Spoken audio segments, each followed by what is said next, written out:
Man, you already know what it is. And today, man, I got me a triple shot of that. Bye, y'all. Put that Trill all in their face. But on that irk and jerk, you might catch a case. Come on, man. Who we got in the building, man? It's the cartel, man. What's Who? going on, man? Who we got? The cartel, man. The cartel in the building, man. I might once again. What's happening? Penitentiary cartel. Man, I wanted to get off into some dope questions and shit. I appreciate all the questions we've been going through and the answers you've been giving. You know what I'm talking about? Hold up, man. Hold up. Man, let me put a freestyle, man. I'm feeling good right now, man. I'm feeling like doing some rapping. I'm trying to get rap again right now, man.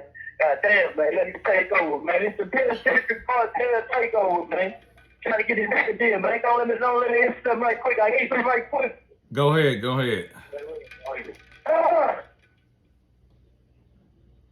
I can't hear shit. Long time coming, and I know a change gon' come. It's been a long time struggling, and I know a change gon' come. Okay. Yeah, here it is. 15 years old, I caught a murder charge. All right, man. This ain't no motherfucking rap audition, man. Man, it's an interview, man. Damn. All right, you hit that hook. That was dope. That was dope. But we got 30 minutes, so let me run these questions off. Man, you know the nigga rap, Scott. Come on, man. Come on. Look. All right. So where we picked up at, we dropped off, I want to pick back up. So you in prison at 17, certified as an adult. You got 70 years. Them bitches ran concurrent.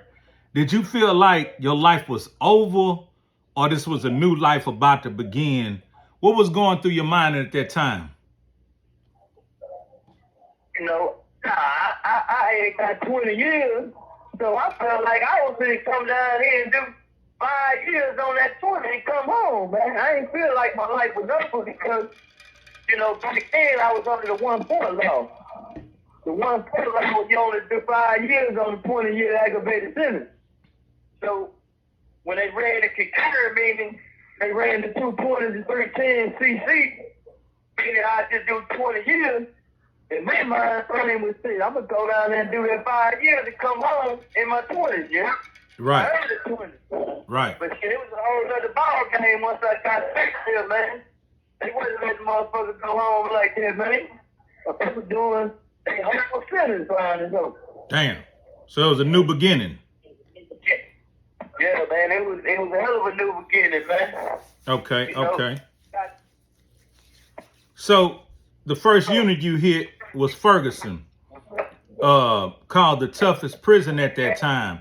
How did it earn its name? You know, Ferguson been known as the gladiator poem. It earned its name way back in the 70s, man. You know, Ferguson got a reputation that's still going on today, but it'll never be like it used to be back then. You know, a lot of niggas say they been on Ferguson just using their name because of the reputation and, you know, the about the prison. But man, you go to Ferguson, man, it ain't nothing but a cartoon show, man. You know what I'm saying? A lot of youngsters, man, trying to live up to some shit they don't even know about. You Yeah, but we're talking about the name earning. Like, I don't know what it is now, but I want to know, how did it really earn that name to be the toughest prison in Texas? Because when you come out that motherfucking bus and you hit the day room, you better get the seat beat out of your ass, man. You know what I'm saying? It was real rough, man.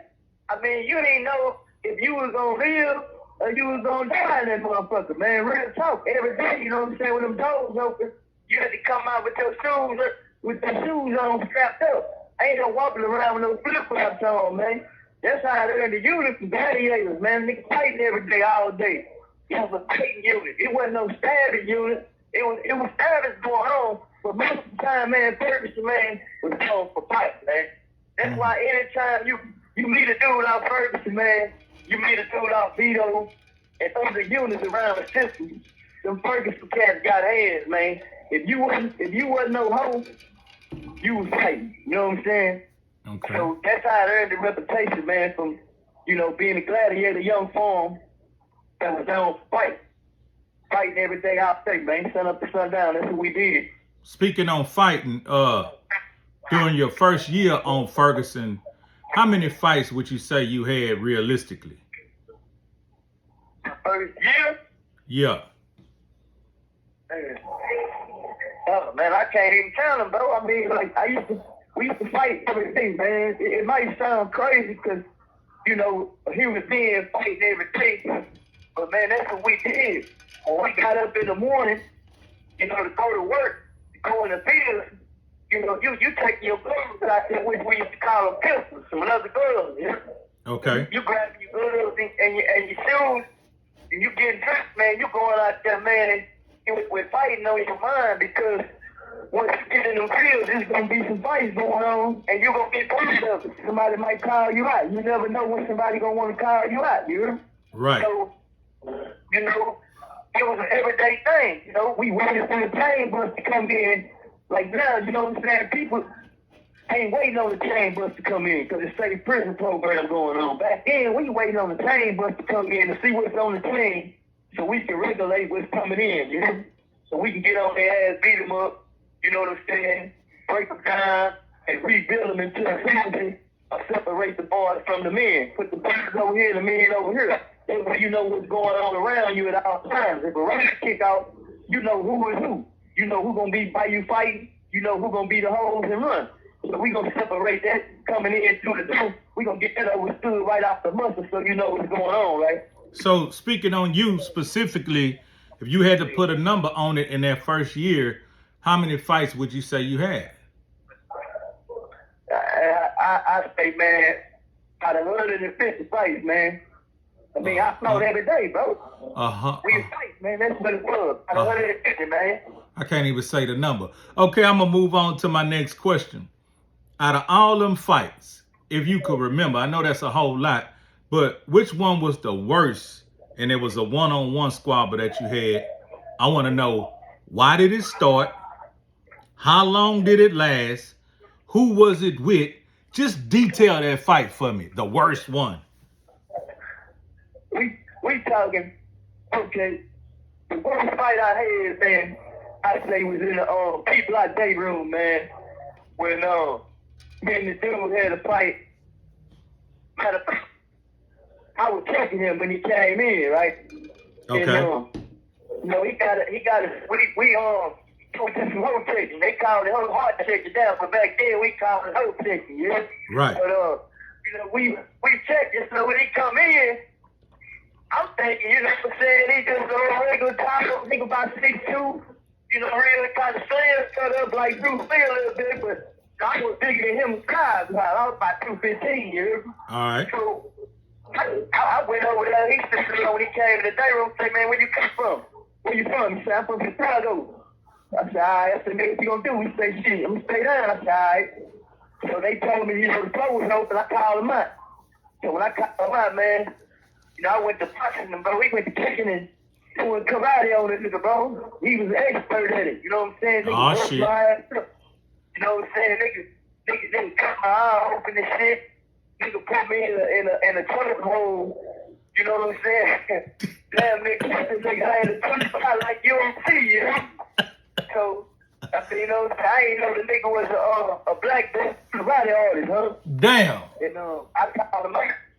You know what I'm saying? That was the only fight I ever had. I felt like, shit, that nigga had to step out. That nigga had me in a motherfucking chokehold around my head. I couldn't breathe, Yeah. I ain't even know what keeping out mean, but I was tapped out. You know what I thought wrestling wasn't allowed.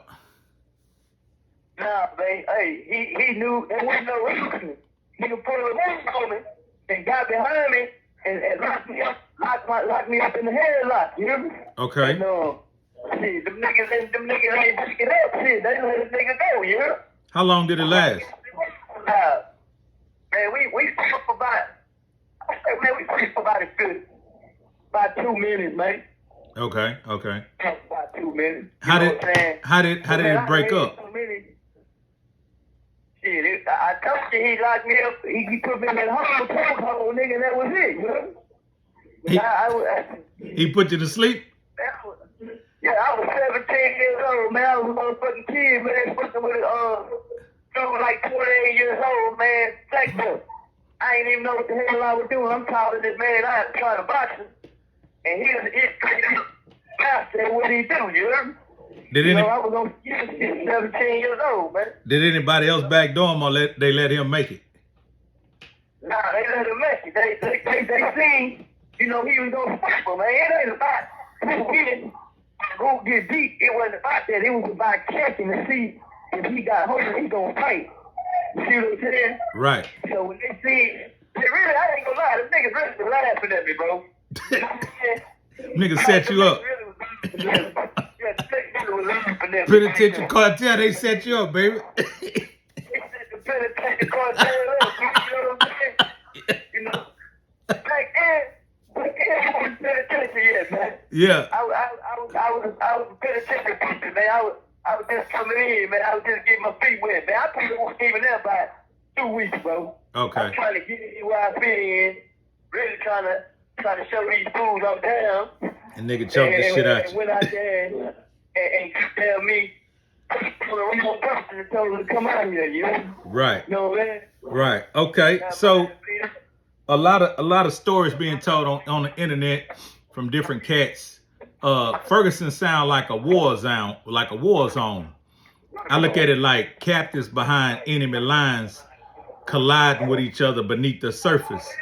What keep most of the wars going on amongst the inmates? Man, it was like this, bro. The most of the times in an environment like that, it was a hostile environment, man. When I say a hostile environment, nothing but young dudes with life sentences, 50 years, 20 years, 75, from 17 on up, So just imagine that, being in the day room with every city in Texas in that bitch, you know what I'm saying? Just being in the day room all day together, man. It's gonna be chaos, you know? Okay. So, the times in prison, dudes live off their muscle, man, back then. It was about living off your muscle. Who was the toughest? I want to be the baddest. So if one dude come in and he got something, he known to have something with his hand, somebody else don't want to try. You know what I'm saying? Right. If he got something and he good, everybody gonna be around him like, cheering him on. Yo, that's the big homie right here. He good with his hands. He got something. So once you build that respect, you still gonna be, you gonna have somebody that come around. Like say you come in, you knew. You want to know who is who, so you might want to go fight the best dude in the Wayne to get your name up. Right. You know what I'm saying? So it's like everybody challenging each other, Who want to challenge you? So even your friends, just dry shit. You really have friends because your friend might come out one day and want to look at you. You know what I'm saying? So nothing specific, just dry plex. Just try, just tap you on your shoulder and say, homie, come on, let me look at you. Every day, it was dudes scared to come to the day room, bro. Back then on Thursday, bro, it was dudes scared to go to the day room. They was starved. They didn't even go to town to eat because they didn't want to have to pass through the day room because when they were in town, they served lunch. Say breakfast come. Breakfast come in the morning by 2 o'clock. Right. Everybody get up in the morning. Man, dudes coming out with weapons and they pushing girls on in their shoes because they couldn't get into the fight with somebody at 2 o'clock in the morning. God damn. So 2 o'clock in the morning, you go to breakfast, you come back, you gotta stay in the day room until they roll it out to let you back in the station. So you might be in the day room and hold another 30, 40 minutes to an hour.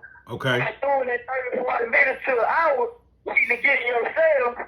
It's punching going on, yeah? Niggas fighting. Going on. Yeah, they fight, they squabbling.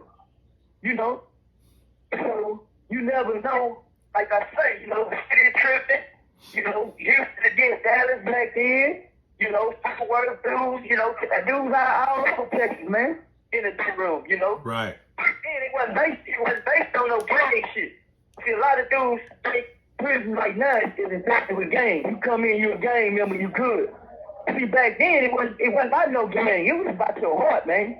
When you come in, and you gotta show your heart, bro. If you wasn't gonna stand on your own 10 toes, man, you was out of there, bro. For sure. You see what I'm saying? So Yeah. you mentioned that. You mentioned before, like the rules you gotta follow, from the guards and the system and the staff. But then you mentioned unspoken rules that the inmates enforce. What would you say is the most common rule that a new guy break and violate when they first get there the most? Coming to prison, it's like a foreign land, man. When you come into prison from the free world, you out and jail different things about jail. But when you come to prison, bro, it's a whole different mentality of people. You got dudes coming in here 17, 18 years old, and you got dudes been locked up since the 70s and 80s. You know what I'm saying? So he's been locked up 17 years, 20 years, and he got a 17-year-old boy coming in out the streets. And he'll run circles around his head. So you ain't gonna know the rules. Well, you ain't even gonna know the shit. When you walk in that day room, you gonna look, you gonna see the Mexicans over here, you gonna see the blacks over here. You know what I'm saying? You ain't gonna know what to do with you. I go ahead with the blacks. But I sit down. If you gonna sit down, you better catch the wall, put your back against the wall, so you can see everything that's going on in front of you. You never stand up in the middle. You stand up, take your back against the wall, so nobody can get behind you, and you can see what's going on in front of you. Right. You see what I'm saying? So, it's a lot of rules. Like, I'm gonna give you a rule. One of the rules, like, you get beat up behind back then. You go to the field, and you go to work, and you come in, so it's muddy outside. Okay. When you come in, you got to clean your shoes. Bluetooth mode. Bluetooth connected. Well, they don't have no shoes when you come in that day room. If you come in that day room with them same dirty shoes that you got in the fields with, that you was in the fields with, man, you finna get beat up, bro. You see what I'm saying? By the inmates or the guards? By the inmates. The inmates finna beat you up. You know what I'm saying? Because you gotta go clean your shoes. Before you come to the day room, you walk around these muddy boots on, dudes in the day room doing push-ups. You might have dudes drop something on the floor or something. You got mud on your shoes. You walk around the day room like that, bro. You're not gonna come in the cell when you come in from work with them same muddy boots on. You gonna muddy up the cell. Dudes keep their cell clean. Right. So that's something you have to learn coming in about staying clean. Okay, so let me put this out there.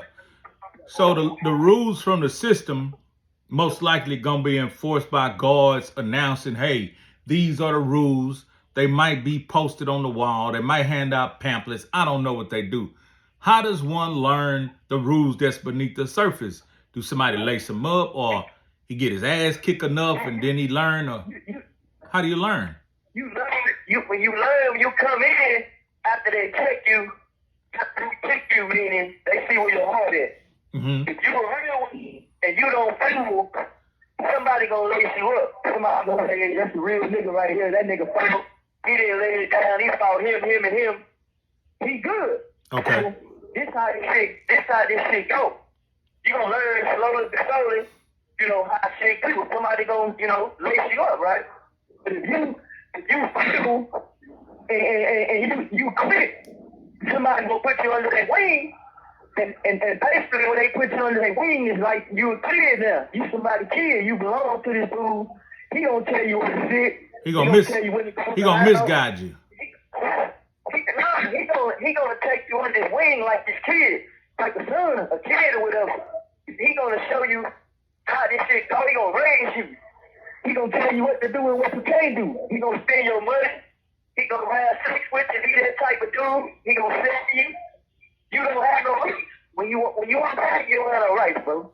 You become like somebody's property in here, bro. That's what they call riding. That's where the riding comes from. riding, like some dudes say, okay, I ain't gonna say no name, but we got a homeboy. He came from the water. He knew how to fight. He had respect in the water, right?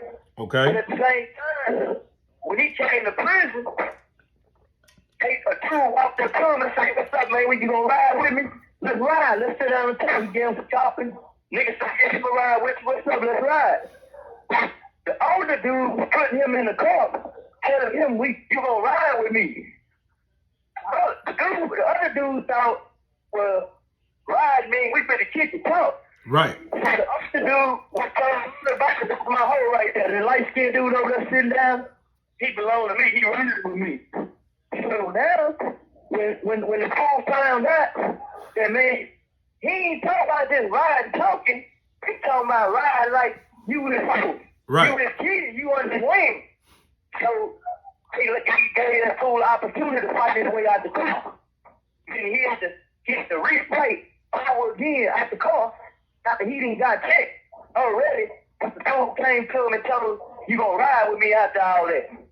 You see what I'm saying? He agreed to it, thinking that we just gonna chill and talk, kick it, riding. But riding, the word means that's a bad word in here.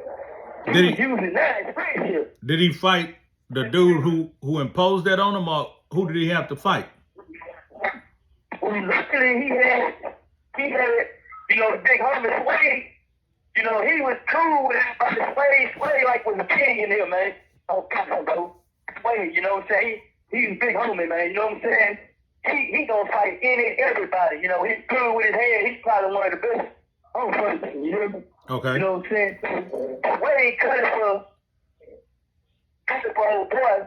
So Sway was like, man, look, bro, that nigga got you riding on this wing telling everybody, so go fight this fool and his homeboy, and then, nigga, you ain't gotta be in the ride. That nigga basically put you in the ride. So a nigga took out, he fought him, and he fought his homeboy. He got out the ride, but his name was still bad around the unit just because of that, because he didn't understand the terminology of riding.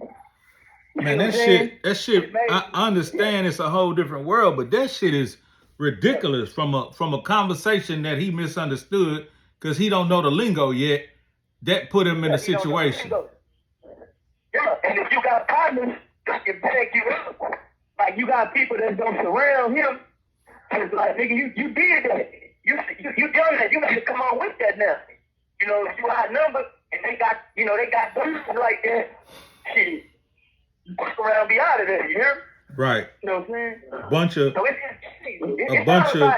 bunch of guerrilla bullshit, because it's like black men tearing each other down, killing each other, tearing each other apart over treachery and trickery conversations. Like, what's the benefit of it? I'm not trying to come down on you. It's just such ignorance that go on amongst our people, man. When you coming from our walks of life, man, to say you coming from the streets and you didn't have nobody to lace you up when you was coming up to where you going, and you go to prison. When you get to prison, you know what I'm saying? Your mama probably tell you don't do this or don't do that. You had some people that try to give you some positive advice and help you. But if you don't listen and you break the law and you come to prison, you're gonna be thinking about every word your mama or somebody ever tried to tell you to stay out of that place. You're gonna regret it, because once you get here, you're gonna see, hey man, this is not a place for humans. This place is to break you down, to break the family structure. And most dudes come out of here with PTSD and don't even know it, you know? I believe it. Most dudes come out of here and get molested, and they go out there and molest somebody. I mean, for real, you know what I'm saying?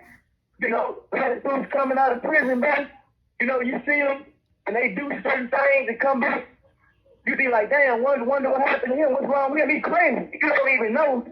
Like, I'm just gonna give you a good example, bro.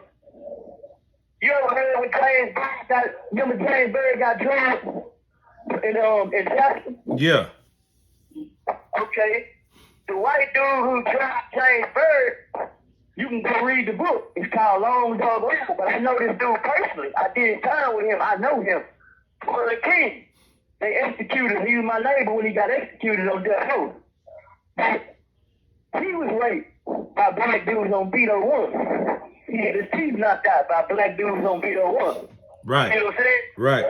So when he came home, him and his partners that was in that truck, they all been to prison. So Oh. when they see this black dude walking down the street from his sister's house from some get together, they jump up and give him a ride, but they kill him.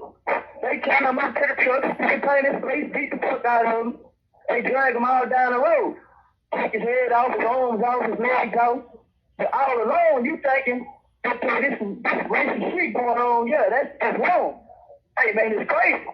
But at the same time, when you sit down and you read him, and you see how he got his teeth knocked out, how he was raped years on Beto by blacks, and he come home, this is get back. The innocent black man walking down the street. Damn, You know my what I'm nigga. saying? I never knew that. That could have been me. It could have been you. It could have been anybody. But all this anger and frustration was taken out on somebody that was walking down the street. A retaliation crime. God damn. Hey, let me ask you another question, man. Hey, man, I appreciate that because I damn sure didn't have no insight on that. How did they feel? Hey, hold up. Penitentiary cartel.